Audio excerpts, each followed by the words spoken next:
The Highlander has been on the rise for several years now, and this year so far it has left traditional rivals like the Honda Pilot and Nissan Pathfinder in the dust. It's now in the running for the top spot, with sales that are bound to cross well over 200,000 by the end of the year. Because of the success and recent updates last year, Toyota is leaving things mostly the same for 2018, and this review will go over all 7 trims, not just this top-of-the-line Limited Platinum. So let's go ahead and see what has so many people choosing the Highlander.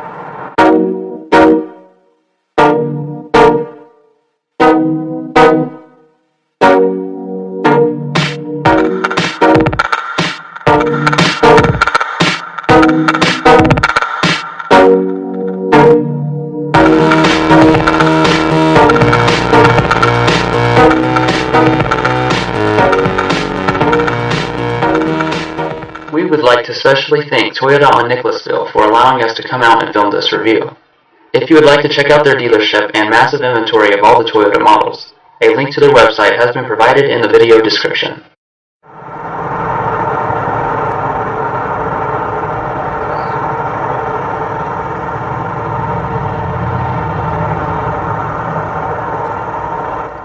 This is the fob that comes with the Smart Key access system, standard on XLE and up.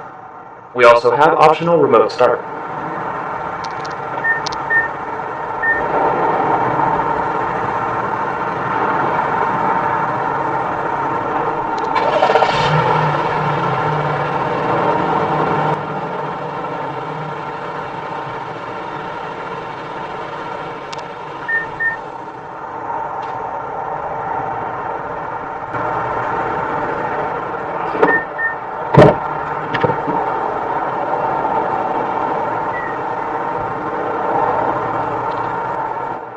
Like always, we'll start things off by taking a look under the hood.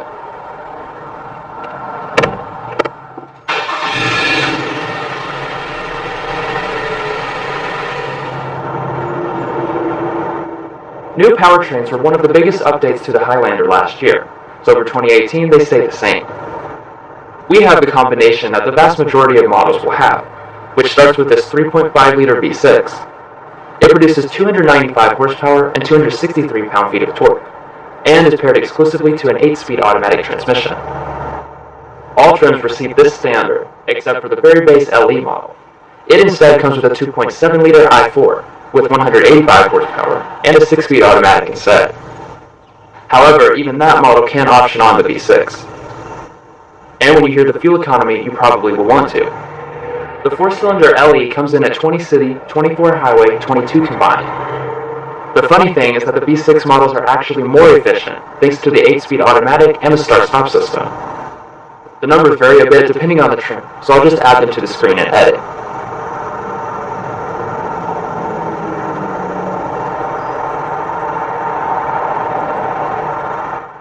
Well, that wraps up the mechanical bits, so now let's check out the exterior.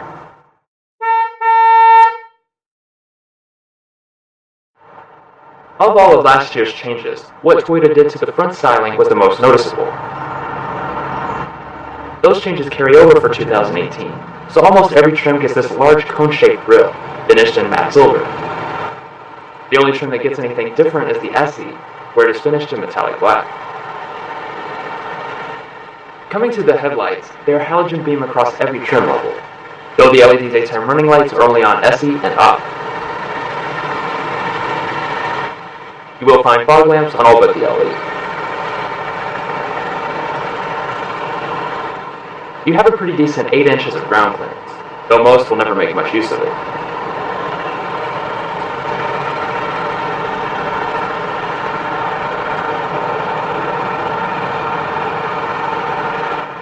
As you would expect from something with 7 trims, there are a lot of different wheels. On the Limited Platinum, you get these 19-inch dark chrome alloy wheels, with the regular Limited getting the same ones, but shiny. The SE also gets 19-inch wheels, but with black accents, which also have a similar look to the 18-inch ones on the XLE and both LEs.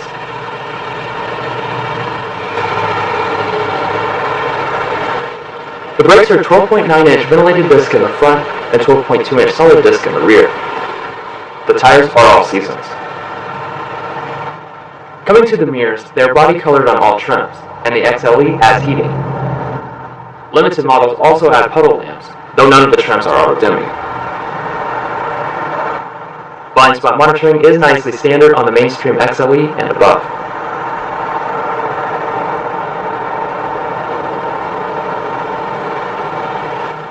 These running boards are an optional accessory on all trims for $699.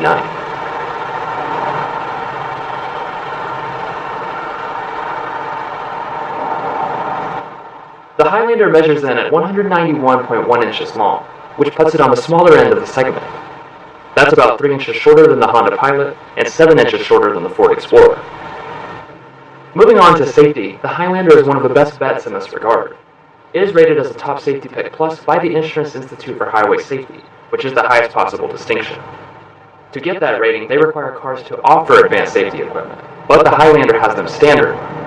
The Safety Sense suite includes dynamic radar cruise control, lane departure alert with steering assist, automatic high beam headlights, and pre-collision braking with pedestrian detection.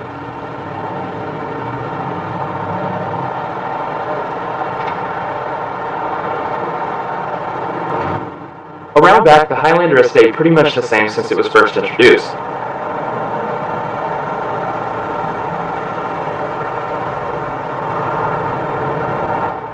The thing that stands out the most are these nice looking LED taillights, which were added last year. Down here on the Limited, you have a kind of fake exhaust, but the real one is behind the bumper. For towing, the V6 Highlander can tow a class-competitive 5,000 pounds. That's basically the same as most rivals, but I know the Pathfinder can tow 6,000 pounds. Every model does have a rear spoiler, and roof rails come on all but the LE.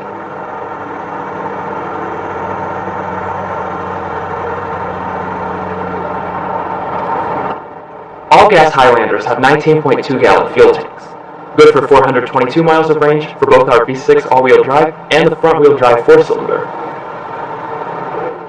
Both engines run on regular unleaded fuel.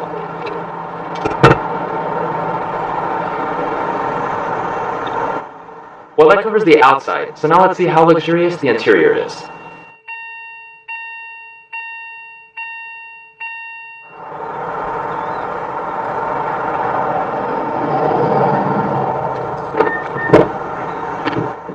Just like on the outside, there aren't any interior design changes, so the many different interior combinations carry over.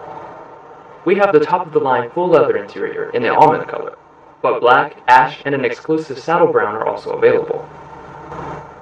Moving down one rung to SE gets you only black leather, and the XLE can also choose between ash or almond. Rounding things off is the LE Plus with Softex trim seats, and the LE with full cloth seats, both in ash or black. The door trim is made of luxurious materials throughout. Every area where your arm might touch is covered in leather, and above it you have alright looking fake wood.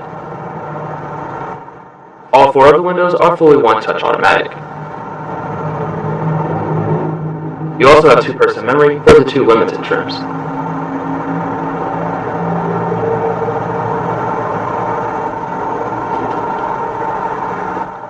The Highlander includes this 8-way power adjusting seat on all but the base LE, which gets a 6-way manual one instead. The exceptional thing is that power thigh extension is included, which is something normally reserved for only luxury cars. The leather quality is surprisingly nice, good enough that I would say it's up to Lexus level.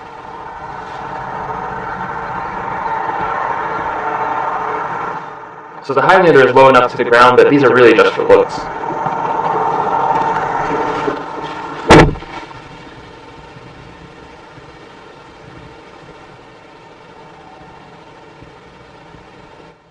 First looking around the Highlander, you'll continue to find a cabin that looks very versatile. It's also pretty luxurious, with nice materials all around. All of the upper dash is made of soft-touch plastic with lots of stitching. On Limited, you'll find more faux wood and silver trim. All the other pieces fit together with the typical Toyota solidity, so overall among rivals, I would rate it about mid-pack. On XLE and up, press the button to start. When you do, this 8-inch display will fire up on all but the LE.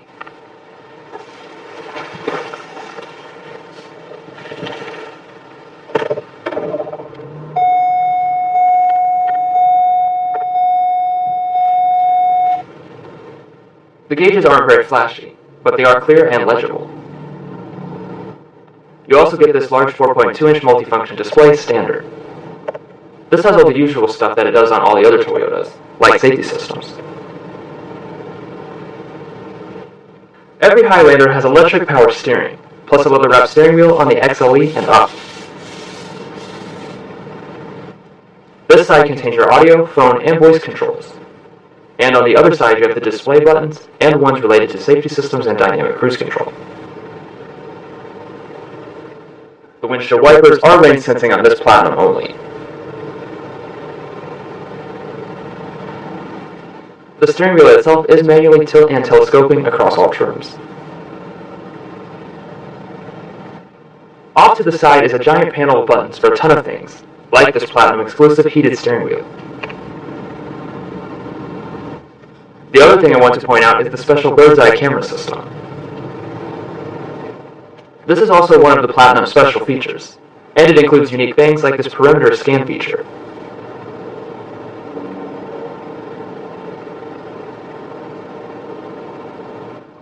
There is another view that spins you around closer up, so overall it's pretty neat.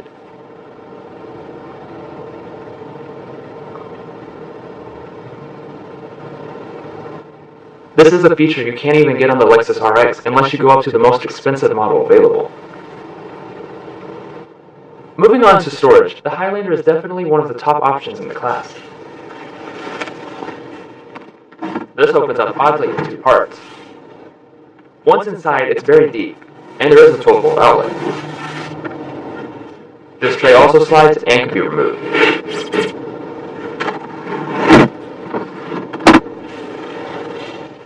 The thing that stands out the most, though, is this big shelf. This is extremely versatile as to what you can put in here, and there is even a wire pass-through to connect to all of these. By the way, those USBs are higher voltage for charging.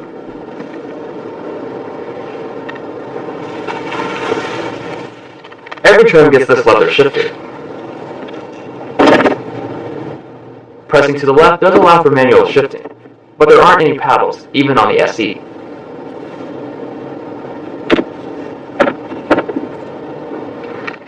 When you shift into reverse, that bird's eye camera will pop up. As you can see, both views are side by side, but the lower trims would just get the traditional one.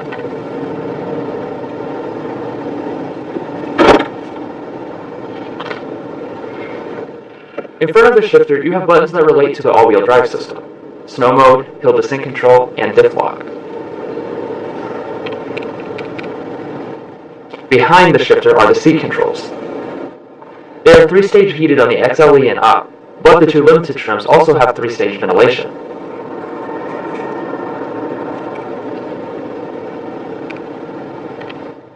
Like almost every feature, these tri-zone automatic climate controls come on all but the LE. Everything is very easy to understand since the buttons are big and well labeled. You can even control the rears.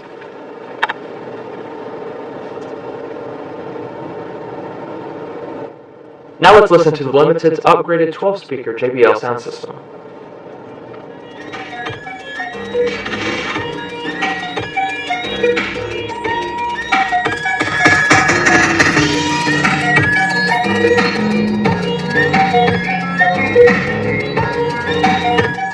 Sound quality is very good.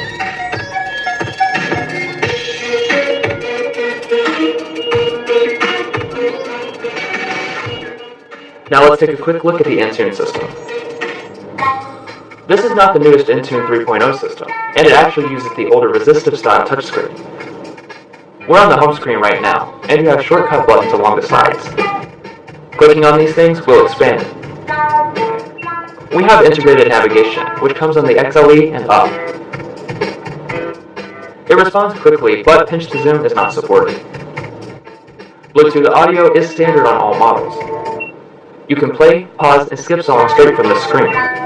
Also, the other sources are located up here. Phone connectivity is included on all trims, and your contacts automatically sync over from your smartphone.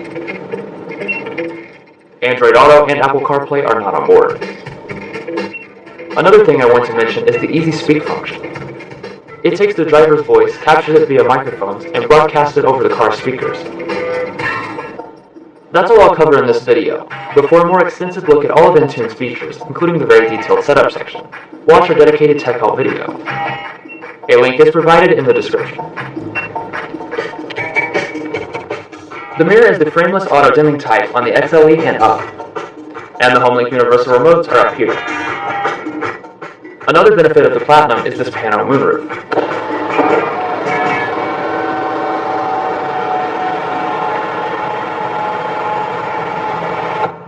As you can see, it covers almost the entire roof, but XLE and above do get a smaller regular moonroof instead.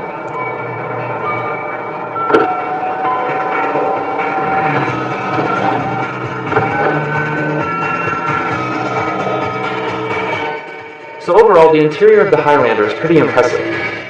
It has a lot of nice features and is extremely versatile. Plus, you don't need to get one this expensive to have the good stuff. Actually, the XLE seems like the value sweet spot.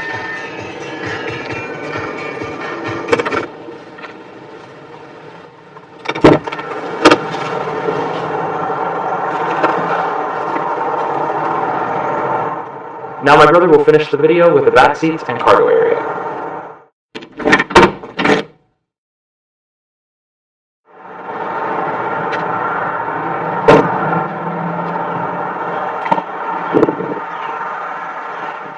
Materials on this door also carry over from the front.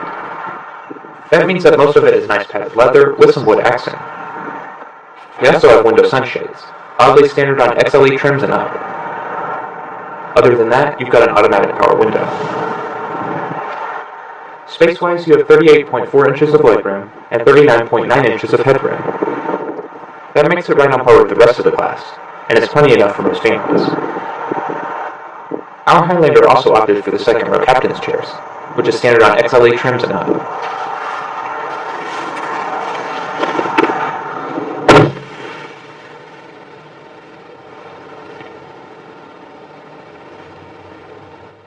In this center you'll find many different controls. Most of them are for the 3-zone climate control, and beside that are the 2-stage heated seat controls. Way down here on the floor, you'll find a household outlet and 2 charging USBs.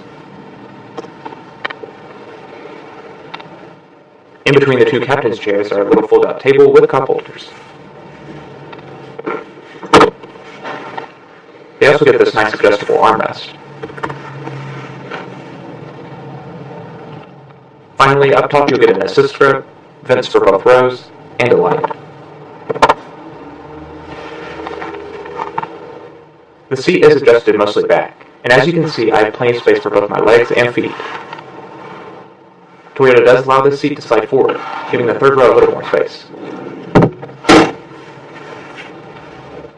It does also recline. So overall, the Highlander's rear seat is an extremely nice place to spend time. The seats are comfy, there's plenty of space, and amenities galore on our Platinum. It honestly feels like a true luxury SUV.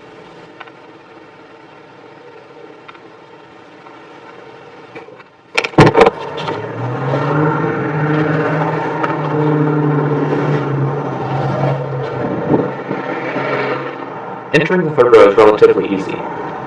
Just grab this handle, and then slide it forward.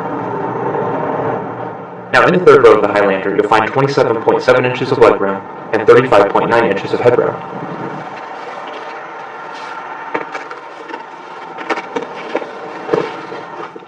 When you sit back here, you'll realize it's for kids and short distances only.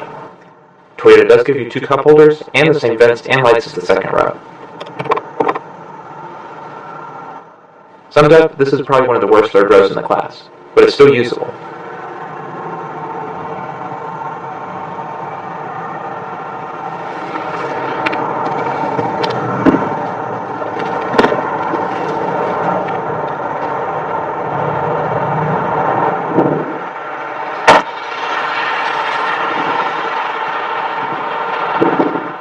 A power tailgate is standard on all but the LE, and the glass portion does pop open.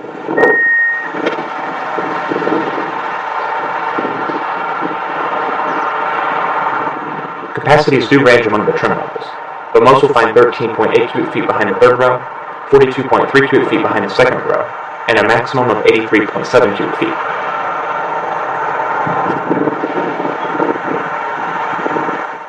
To fold down the third row, you've got to pull on the string. As you can see, it folds flat.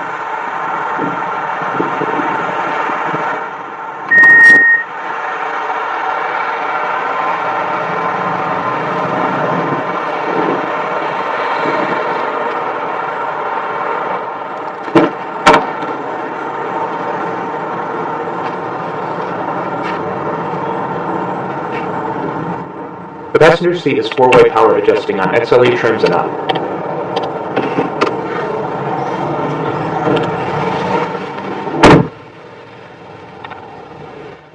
The dash is a nice grain plastic, and below it is a nice storage area. The glove box is dampened and surprisingly large.